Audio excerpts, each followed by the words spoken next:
Magandang hapon. Dito na ako sa Muiwo. Paakyat ako sa may start area. Yung INXS, yung isang pre-practice ko ngayon. Nakadalawang baba na ako. May mga kaibigan ako na kasalubong dito. Tapos, yun. Masaya naman. Nauna na sila sa baba. Pero gusto ko pa mag-practice kaya sunod na lang ako sa kanila. Kanina, yung unang baba ko, may yung kaibigan ng kaibigan namin.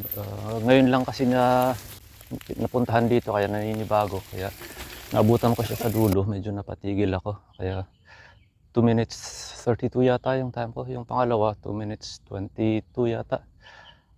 2 minutes 10 or 2 minutes 2 yata yung last na natatandaan kong time ko dito.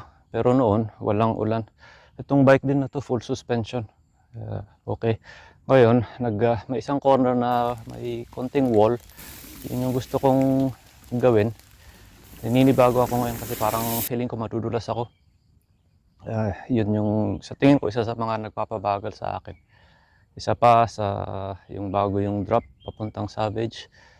Medyo pumupreno na ako ngayon doon kasi may konting ruts na yung receiver ng drop. Tapos ito, isa pang hindi na pala. Itong baba ko ng INXS, itutuloy ko na diretso ng Savage. Kaya tingnan din natin kung ano yung oras ko mamaya.